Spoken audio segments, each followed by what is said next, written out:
Hello.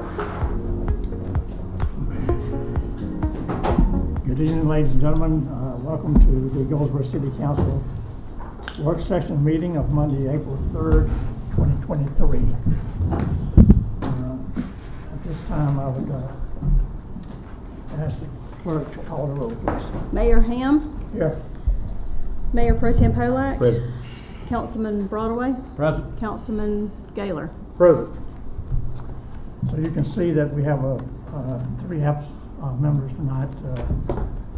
Councilwoman Matthews is away on another business requirement. Councilman Bass is absent. He's on vacation. And just this afternoon, we got word that, at this point at least, Councilwoman Jones is having some medical issues and will not be here. She may show up, but I doubt it. So we do have a quorum and we can proceed. So, given that we have the quorum, I'll ask if there's any adoption, any additions or changes to the agenda anyone wishes to add. I'm going to, it's been asked that we remove item K from the consent agenda. So if you make a note of that. And also, I'd like to add to the work session under old business, the NPO third-party administrator discussion. And I would also like to add to the agenda for planning a certificate of sufficiency contiguous annexation petition, Perry Real Estate Group. So, is there any other comments or? Mr. Mayor, on third-party NPO, I think I am still officially a member of the board of wages, so I will have to recuse myself. Okay, Councilman Broadway is a member of the Wages Board of Directors, and that was one of the two agencies that were being considered for the third-party administrator discussion.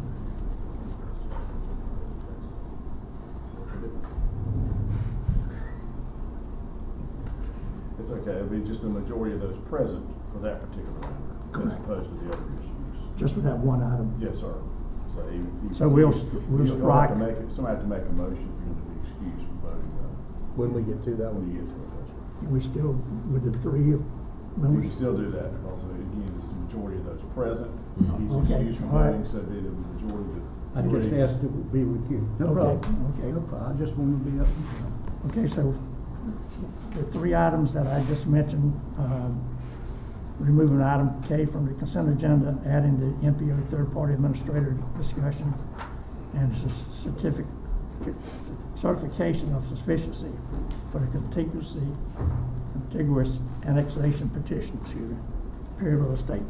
Those are the three items that are to be added, unless council has others that they would like to add. Mayor, just a quick point of clarity. Are those to be added under items requiring individual action or under the consent agenda? The add to the work, I mean, the NPO is added under the old business. Okay. And the certification of sufficiency is added as item U, uniform, under the consent agenda. Thank you, sir. Okay. Okay, if everyone is clear, I'll ask for a motion to adopt the agenda as amended. So moved. Second. Is there any discussion? We have a motion made and seconded. Any discussion? If not, if you approve, please signify by raising your hand. Okay, motion is made and carried. We do have an agenda. So, under the old business, we'll take up the item of nonprofit organization third-party administrators. As I just mentioned, I had discussed previously, the council had during this next iteration of NPO monies allocation, that we would basically farm this out to a third party to administer. And there were two applicants for that, Wages and the Wayne United Way. Sir. If I may, before we begin discussion, may I go ahead and make a motion that we allow Mr. Broadway to be excused from any discussion here forward on this item? I'd be more than happy to. Okay, Second thank you. that, second. Motion made, second, all in favor, signify by raising your hand.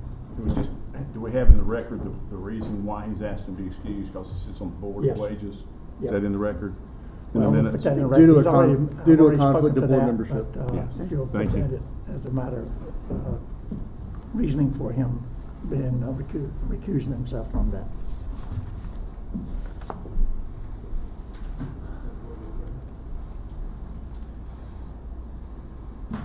Okay, as I said, we had two applicants, and we heard from the two applicants at our last meeting in March, and I would open the matter up to discussion amongst the remaining council members. I'm gonna move this chair side, see your face.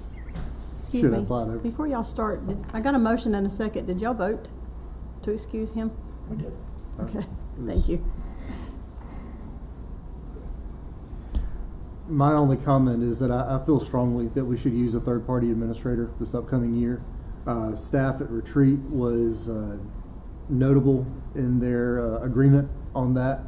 I think that that is appropriate both to avoid appearances of favoritism, avoid undue burden to our staff. Both organizations, I think, would be fantastic. One organization is already handling the counties, so we know that they have the frameworks in place, and they will have already had a year of practice of making sure that all the T's are crossed and whatnot. The other organization, no one in their right mind bets against wages. It is a higher price point, but it's another phenomenal organization that runs a huge amount of grants and a huge amount of money through the organization. We're blessed to have two really good options. I don't have a strong, compelling argument of why one over the other than cost, but I look forward to hearing both of y'all's comments. Mayor Pro Tem? I totally agree. I think the driving factor was the cost from my standpoint. When you have organizations that can allocate more funding to the individuals as opposed to administrative fees, I think it's pretty much a no-brainer in the decision that I make anyway. So that's where I stand on my decision. I agree. The points were made that both these agencies are well respected. They do a great service to our community, our county, and beyond in some regards. It really comes down to the cost of allocating this out to either party. As you may recall, for the public, wages, their charge is 15 point, is it 15 point? 15%. Just 15%? Yes, sir. I thought it was but anyway, 15% of the amount that would be allocated to them is their service charge. And United Way, their service charge is 10%. So it doesn't sound like a lot of money, but when you're dealing with maybe whatever figure we use in the end to allocate, it could be a significant amount. So I'm of the opinion that given that they are sort of both equal, I'm going to ask for a motion that to be made by one of my contemporaries here, Mayor Pro Tem or Mayor Gaylor, Councilman Gaylor. Go ahead. I make a motion that we move to allow United Way to handle our third-party NPO allocations. A second. The motion is made and second. Is there any further discussion? If not, all in favor signify by raising your hand. Motion is carried. Would you ask Councilman Broadway to come back in, please?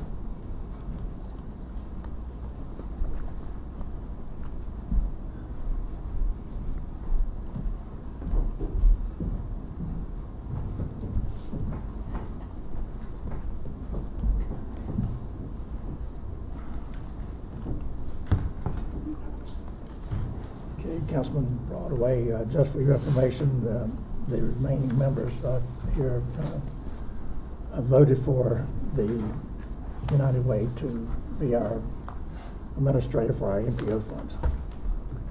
And we'll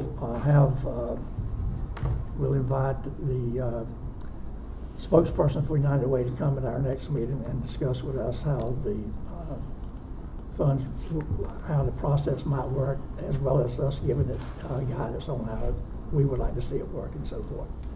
It'll be at the next meeting.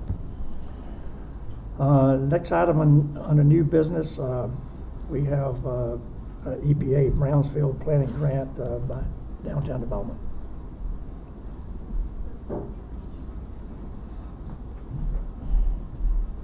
Good evening, Mayor and Council. I have the pleasure of introducing our next speakers. I've got Haley Irick and Kathleen Markey from Terracon this evening to share with you the benefits of the EPA Brownfield Grant Program and how they could help us identify sites and potentially apply for some grant funding for some brownfield grants. Before you sit down, Yes. Please, for the audience, give us the definition of brownfields. I'm going to let them do that. They are the experts, but I can tell you that Terracon Consultants is in the business of helping communities identify sites to apply for brownfield grants. They help put the application together, identify the site, any planning needs that come along with it. They can tell you the definition of the brownfields and how they see that our community could benefit from working with them. Okay, thank you. Good evening. Thank you. Nice to see you, Mayor Ham, again. And nice to meet you all, Council. Like Aaron said, my name is Haley Irick. I'm here with Kathleen Markey as well from Terracon Consultants. And I do have a presentation prepped if you guys want to look at that. We could go to the next. Oh, I have a button. Amazing. Thank you. And thank you all for having us. Just a quick background on myself and Kathleen. We've got a combined 10 years in state government, actually with DEQ in their Brownfields program. And I'm going to talk about what Brownfields is, I promise. And about 12, 13 years of combined experience working on actual Brownfields properties across North Carolina. So what is a brownfield? It's a great question. Brownfields are any of those sites that you might see around your town that you wonder, why doesn't somebody do something about these sites? You know, they could be abandoned, vacant, underused sites. Maybe there was some environmental contamination involved. Maybe there was a past use in the area, some dry cleaners, gas stations. North Carolina, we have textile mills all over the place. It could be an old mill. These are the sites that there's some barrier to redevelopment of the sites, and there's, you know, a hurdle that needs to be overcome to get over that barrier and get these sites redeveloped, put back into productive use, and bringing about, you know, tax revenue back into your community, liveliness back into your community, turning those things around. We actually did a great tour a couple weeks ago in March with city manager, with Aaron and Greg with Downtown Development. We did a walking tour of Goldsboro and got to see a lot of kind of some ideas of what they had around, you know, properties just off of Center Street, downtown in the Depot area, you know, identified that these sites do exist in your community, and that is not to say that's a bad thing. That's an opportunity that presents itself, that there is funding out there to address these sites and get them put back into productive reuse. So really quickly, just talking about Brownfields programs. As I mentioned, Kathleen and I used to work for NCDEQ and their state Brownfields program. What we're going to be talking about today is the federal Brownfields program through EPA, which operates as a funding mechanism directly for municipal and nonprofit entities, not any private businesses. This is just for municipalities. So more specifically, and all these pictures here that we're showing, these are sites that we've been working with Columbus County. We've been working with them for about 6 or 7 years on, they're now on their second brownfield grant totaling about $900,000 for that county. So assessment grants, what can you do with this grant funding? What is it? You would apply, That grant would be up to $500,000 over the course of 4 years. There's no cost share with any of this. It is money that EPA has that they're going to give out. And our job, I think, as citizens of North Carolina, citizens of our community, is to try to get that money here. It's going to go somewhere. Let's try to get it here. So what can you do with those dollars? You can categorize your sites across your community, right? You can say, what are the sites that we have that need some attention? Let's go actually do some physical assessment on these sites, see if we have any issues in the, groundwater, soil, maybe some of the building materials, asbestos, lead-based paint. Then you can even conduct some planning. So redevelopment planning, identifying whether it's municipal development or private development to come in and revitalize these properties. EPA also likes to see a large part of this is community outreach. So involving the community that these sites are in, making sure their voices are heard and that they know what's going on. A little bit of the project timeline. Grant applications are always due in the fall. So we, what we do at Terracon, and I'll get into this, is we actually write the grant application for you all. They're due in the fall, and then awards get announced that following spring. So we've got our fingers crossed for 4 communities that we wrote for last fall that we've got some good news in the next month or so coming up. And then, like I said, it's 4 years to spend that grant money and apply for more if it makes sense. So why now? Why are we talking about this today? The bipartisan infrastructure law that was passed recently included historic amounts of funding directly to EPA, directly for brownfields, to the tune of $1.5 billion, $1 billion with a B, half, dollars of funding directly for brownfields investment. We've had one of our other brownfields clients down in the town of Robbins. We were talking to him about this, and he said that is like equivalent to New Deal era funding. This is something that can really make a huge difference. We haven't seen this type of funding go directly to communities in a really long time. So we're excited about that. Like I said, EPA has this money. They only have it for a certain amount of time. They are going to give it away. Let's try to get it for North Carolina. So what now? Again, another example. This is a brownfield site down in Chadbourne in Columbus County. What do you have to do to apply? There are several different pieces that are involved with this application that Terracon ourselves will actually write for you all. And something that I have brought with me that Erin was kind enough to bring printed out copies of. We provided a proposal to Erin and her team, and I can hand these around, for grant writing services. So this is, would you like to see one? Thank you. You're welcome. Thank you. You're very welcome. Thank you, ma'am. You're welcome. Yeah. So what this proposal spells out is that Terracon would love to work with you all to write a grant application for EPA, and you'll see on there, we do this for free. There's no money involved in writing the grant application at all. This is something that we view as relationship building. We want to work with the city of Goldsboro on this and other endeavors. We want to get to know you all. We want to get this money here, essentially. And the way that feeds through is that on the back end, when those grant monies are awarded, we're able to then work with the communities to provide the services that the grant allows for. So those assessment services, going and looking at your properties to see if they have lead and asbestos, anything in the soil and groundwater. So you're welcome to take a look at that. And I think this is my last slide here, just a little bit about the company that I work for, Terracon. We've been in this brownfield game since it's been around. 1995, 1997 is when the federal brownfields program started. Terracon was there. We just had our 50th year as a company. We're a nationwide company. We do this type of work all over the country. It's nice to have that national support of a really strong program, but have that local presence as well. I was driving in today. It took me 45 minutes to get here, which was great. I live in eastern Wake County. We have our main office in Raleigh. We've got an office in Greenville, so we can really get here pretty easily. Something that sets us apart, we've gotten almost 60 million, you can see that 59 million. That's the amount of grant money we've gotten awarded since the program started in 1997 for clients across the country.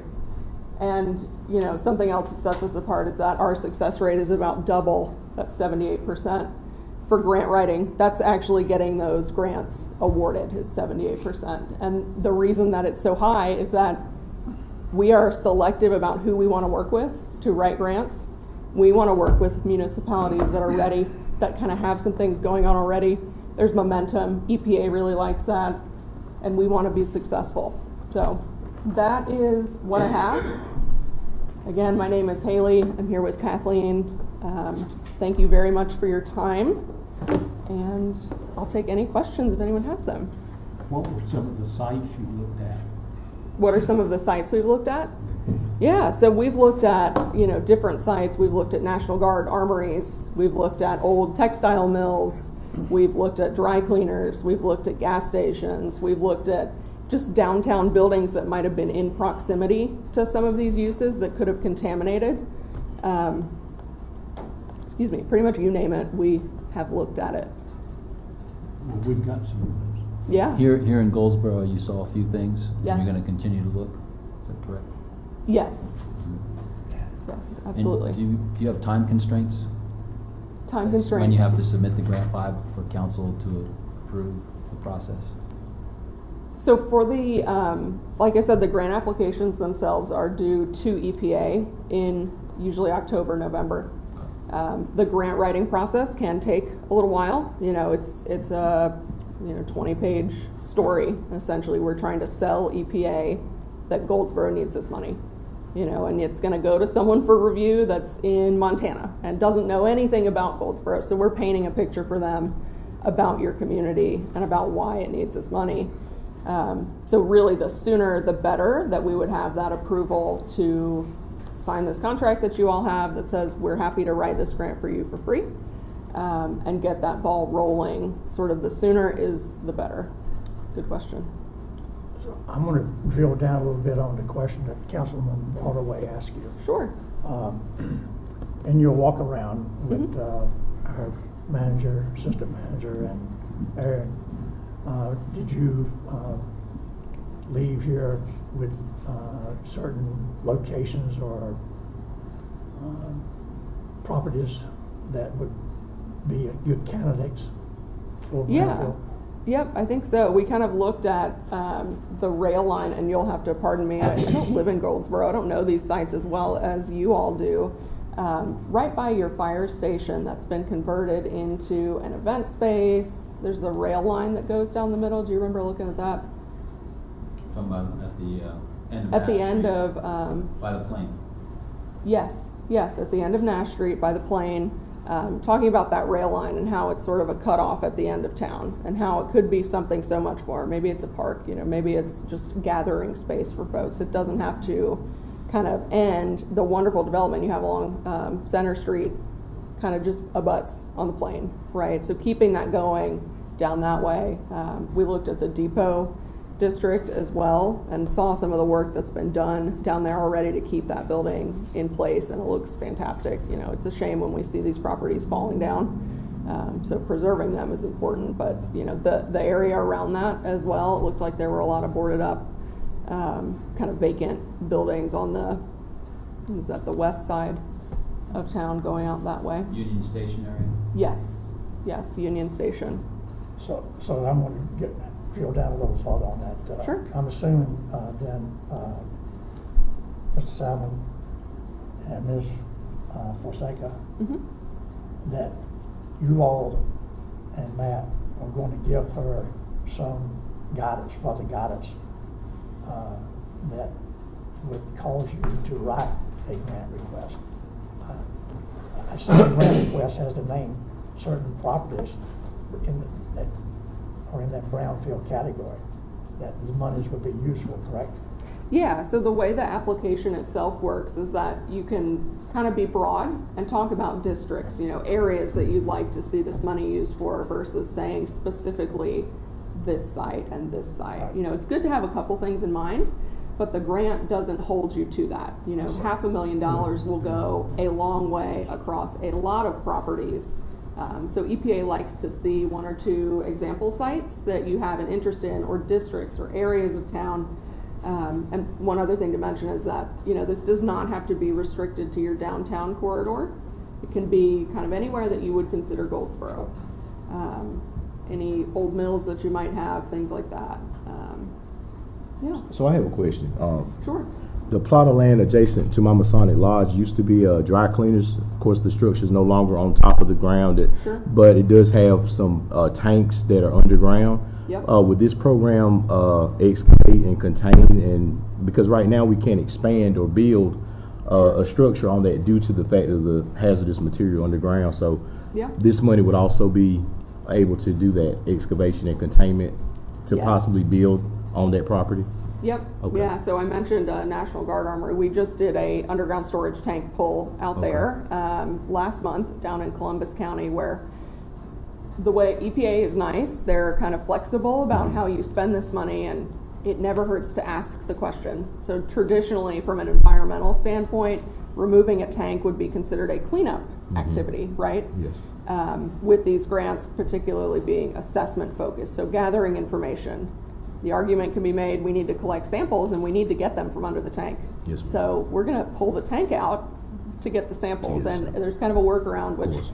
it's nice to have that flexibility Yes, ma'am. to be able to do that. So absolutely, yes. Thank you. In that situation, it would just be, you know, using potential leaching as your justification. And you Yes. see visually, yeah. Yep, so things could have come out of that tank, Sure. gone into soil or groundwater, and we want to investigate underneath. And Sure. to do that, let's remove the tank safely and use that money for it. Right. Yes. Are you looking for public projects versus private projects? Doesn't matter? Can be both. Yep, there's no requirement that you own these properties that you're assessing. It's actually preferable from EPA's standpoint. Part of brownfields is that they don't want to work with anyone that could be considered a responsible party. So they don't want to work with, you know, the chemical plant that caused any of the problems. They want Right. to see, you know, properties where there's either municipal or private development trying to happen but can't happen because of this environmental issue that might be there. It could even be just environmental stigma. Maybe you end up with a clean property. That way you know, right? The end goal of this is to have more information, have environmental assessments to be able to make development more marketable, to clear up any of those risks that either private or public development can encounter. Any other questions? None, well, then what's our next step? Right, so the way ahead, we have to review the contract, of course, and I wouldn't say council vote on that tonight, but we could bring it back to council for a decision going forward. Would you think that at some point you would bring back to council, these are the priorities we see after our research? That way they know what you're gonna submit the grant for? Sure. Is that something you typically do? Absolutely, yes. We typically in our grant writing process will work with, you know, 1 or 2 key contact people to get information that we need. And, you know, so far we've been working with Aaron and Greg on what these properties might be, getting some history of the area. Once we have a more fully formed draft grant, we have certainly had council review grants for other municipalities before to kind of see, what does this look like? You know, what are these sites that we've chosen? How does the story of Goldsboro look? And we're very open to feedback and changing things. And, you know, that kind of feeds into your timing question as well, is if we want to have council review these grants, getting started earlier is more and more appealing to give everybody lots of time to get a good application pulled together. Let me ask one other question, please. Sure. So hypothetically, you write a grant request for the city of Goldsboro for $500,000, Yep. and we get that. In your grant request, you've identified certain brownfields. These brownfields may be owned by the city, or they may be owned by individual nonprofit or for-profit individuals or entities. So when that $500,000 arrives, the city has to make some decisions about how it's gonna be spent, Mhm. correct? Yes. So it then becomes the responsibility of the council to say, okay, brownfields A through C or city, D through E, or privately owned, Mhm. nonprofit, whatever, in Mayor Pro Tem's case, nonprofit. Then the council will decide where that money goes to, how much per. And could it be that a brownfield which was not described or mentioned in the request would become a benefactor of that? Yes, so let me start with your second question first. If you identify more sites that are not in your application initially, can you use that money? Yes, absolutely. And I think the first part of what you're describing is kind of building, this is one of the first tools when you get this funding, is to build your inventory of sites, right? So that would be working with us. We can build an inventory and do some prioritization based on, you know, what are the potentials for redevelopment? What are the potentials for contamination? And then decide kind of which sites do we want to start working on first. As far as allocating the money itself, depending on how much work needs to be done at a certain site, you know, maybe it's a smaller site with limited background, you do an initial site assessment. Those are typically a lump sum piece that are on the range of a couple $1,000s. And then it's once you get into the more in-depth, we're gonna start drilling holes, taking groundwater and soil samples. Those can get a little bit more costly to run those samples and mobilize and do the field work. So, you know, you could have some sites where you do that initial site assessment and you say, hey, we thought we had a problem here, but actually now we have this, we call it a phase 1 environmental site assessment. We have this phase 1 that says we didn't identify any issues at the site. You know, there's no reason to go forward and do more assessment. We're kind of good at that stage. So you may have properties where you end up spending more or less money depending on the specific site factors. Thank you. Mm-hmm. Any other questions? Thank you. Super. Yeah. Thank you all for your time. Thank you. Yeah. Thank you. Thank you.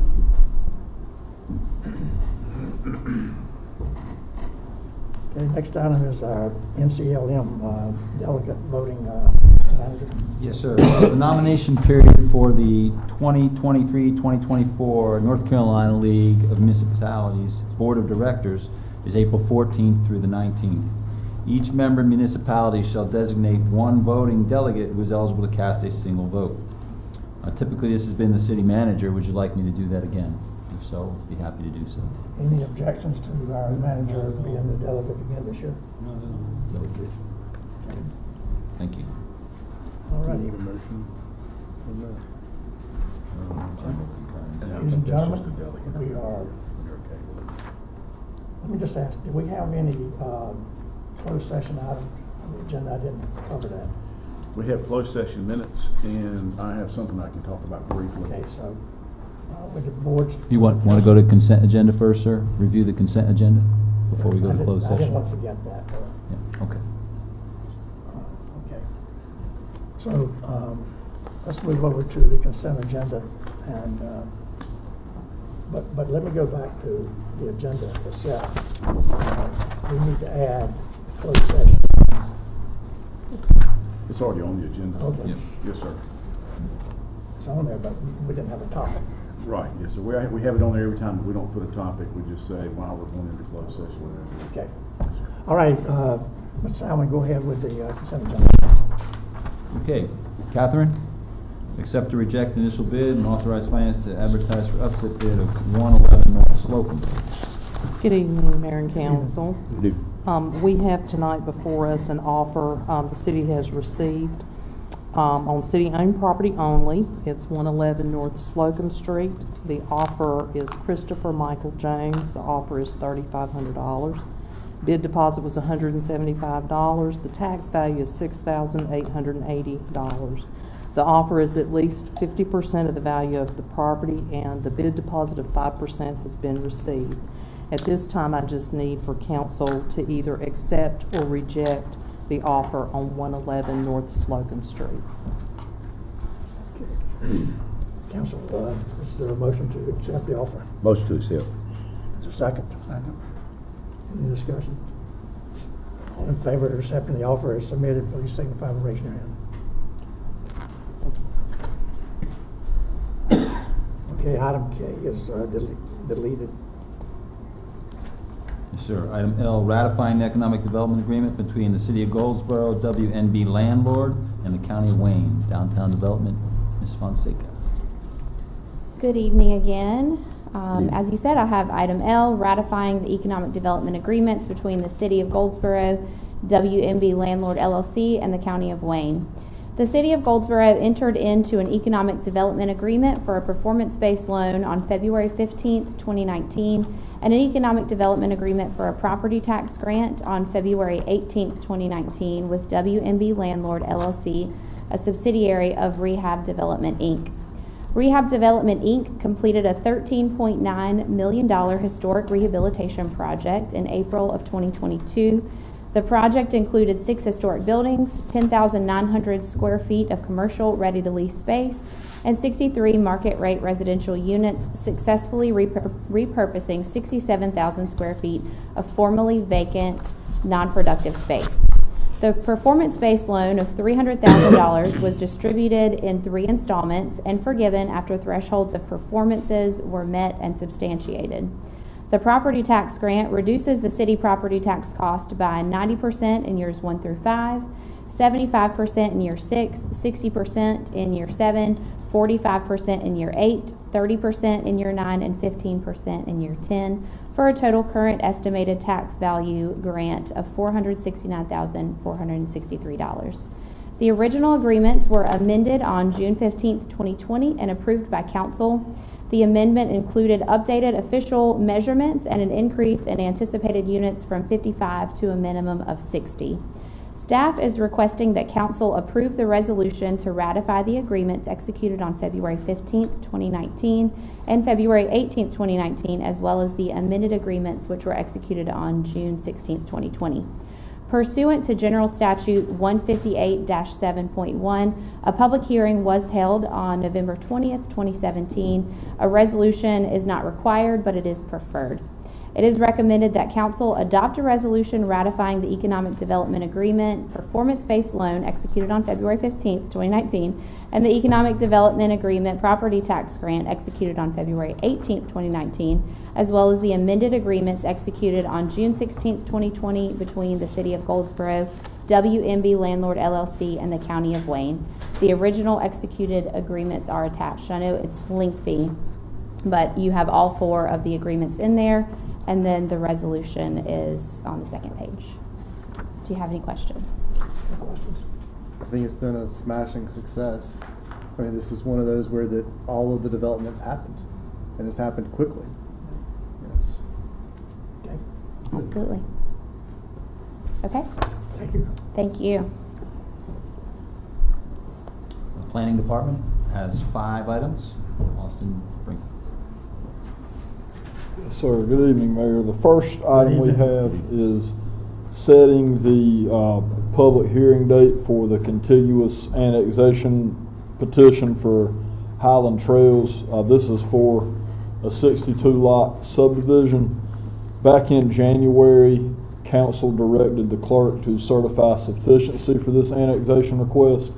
On March 14th, the city clerk was able to determine sufficiency for this request, and we are asking for council to set that public hearing date for April 17th for this public hearing for this annexation request.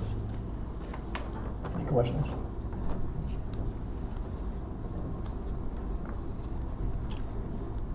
All right, moving on to the next item is another annexation request. This is a contiguous annexation for New Hope Place Apartments. These are 80 apartment units. Back in March, at our last meeting, council asked the clerk to certify sufficiency on this. On March the 24th, the clerk was able to provide the planning department with a letter of sufficiency, and staff is asking for council to set a public hearing date of April 17th for this contiguous annexation request. Any question on this item? Okay, moving right along. This next item is a split jurisdiction agreement between the City of Goldsboro and County of Wayne. This may look familiar to council because this did come before you back in September of last year, and this split jurisdiction agreement was approved. Since then, it has been discovered that that initial approval included some parcel numbers and some owner information that was not accurate. This was based off of the Wayne County tax identification system that's located in their database. And so essentially what this is just a revision of that split jurisdiction agreement to include the correct information which transfers the jurisdiction to Wayne County as far as the ETJ for these parcels go. And this is the resolution for that? Yes, sir. Any questions? Okay, sir. Moving along to special use 323, place of entertainment. This was voted on and decided at the last council meeting on March 20th. This is just a decision to sign that order that reflects what took place in that hearing. Any question on item P?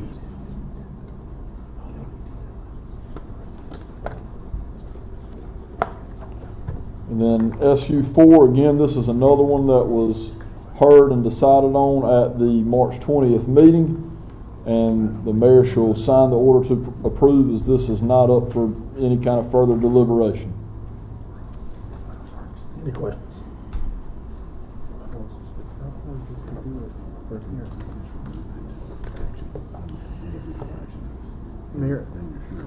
Mayor Ham, I apologize for the intrusion.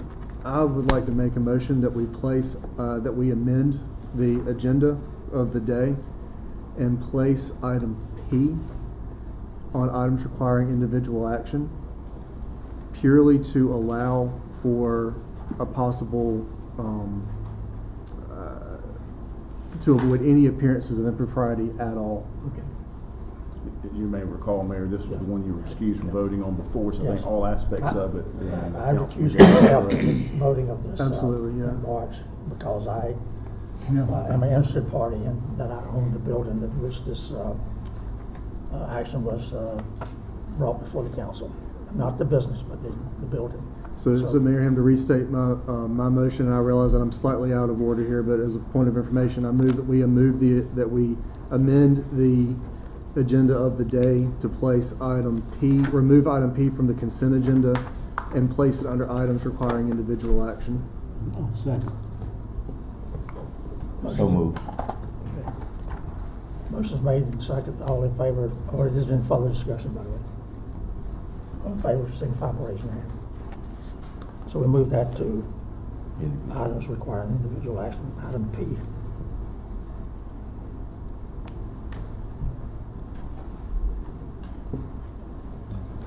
Okay, now we're on the item Q, as in Quebec. Did you cover the key? No. She was that most recent one Okay. that we discovered. Went backwards. Roosevelt. Roosevelt Group engagement letter would be the next item, sir. Item R. R. Did you want to talk to that, or want me Yes. to do that? So, you want to speak to that? Yes, sir. Roosevelt Group provides advocacy and consulting services to the city of Goldsboro and Wayne County governments. They have significant experience representing military communities and in-depth understanding of the federal budget process, base realignment and closure activities, and national security policy. The Roosevelt Group was approved in the city of Goldsboro's FY 22-23 budget for services in the amount of $30,000. This engagement letter represents a continuation of engagement that began on November 1st, 2015, and is based on a flat retainer of $60,000 for the contract year. The city of Goldsboro and Wayne County governments will pay $30,000 each. The total amount due from the city and the county will be paid upon receipt of invoice from the Roosevelt Group. The term of the contract is for 1 year period unless determined by either party with a 30-day notice for contract change or termination of services. Fees will be prorated accordingly. Should the city of Goldsboro or Wayne County seek additional support utilizing the full resources of the Roosevelt Group, The agreement can be modified to reflect those changes.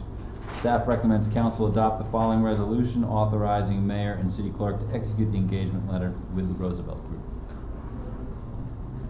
Any questions on this item?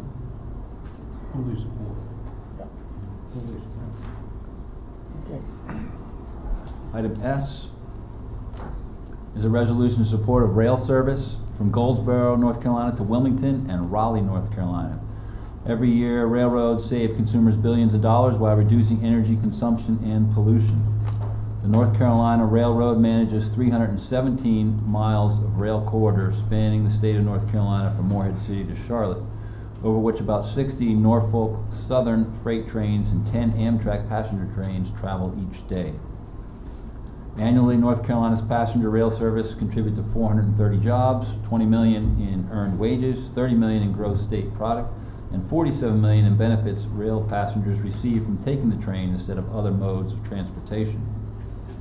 Eastern North Carolina would benefit in the same way, with job creation and reduction of highway construction and maintenance, as well as reducing highway gridlock, energy consumption, and pollution.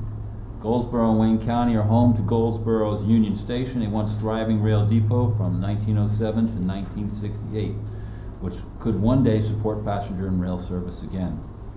This resolution is to request the state of North Carolina begin the process to bring rail service back to Goldsboro and Wayne County, connecting Wilmington and Raleigh to Goldsboro. By motion, staff recommends council adopt the resolution in support of rail service from Goldsboro, North Carolina to Wilmington, North Carolina. Any questions? And the last item is advisory board and commission appointments. City clerk? There are currently several vacancies on advisory boards and commissions. Recommendations for appointments were requested from the receptive boards and commissions, and applications were also solicited from the public at large. The City Council met during the work session on March 20th to review the vacancies and applications received to fill the current vacancies. With these appointments, one student position on the Recreation Advisory Commission and one alternate position on the Historic District Commission remain. It is recommended that council adopt the attached resolutions, appointing members to various boards and commissions in the city of Goldsboro and commending individuals who have served on advisory boards and commissions. You've seen the nominations and recommendations. Is there any question on the items or the names? Okay. So the last, go back to my page. Under last item on the consent agenda is the certification of sufficiency that was added. Yes, sir. This is a contiguous annexation petition request to instruct the city clerk to certify sufficiency for property owned by the Perry Real Estate Group located at the intersection of New Hope Road and Hare Road. The property is approximately 32.7 acres. If you instruct the city clerk to certify sufficiency and she's able to do so, planning will come back to council and ask for you to set a date for public hearing. Any questions? Thank you. So I believe this is all of the consent agenda items. We did remove item K. We also moved P to the items requiring individual action. And we'll take that up at the regular session at 7 o'clock. Is there any other business we need to talk about?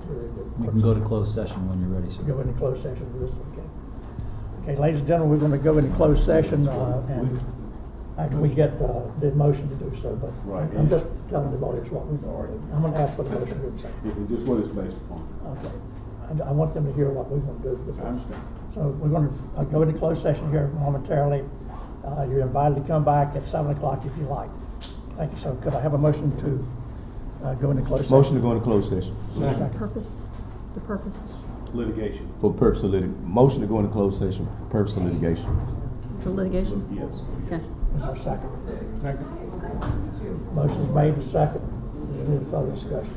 All in favor, signify by raising your hand. Okay. We're now in closed session.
We're back on there. Goldsboro City Council is back in regular session. Is there any other business from council members?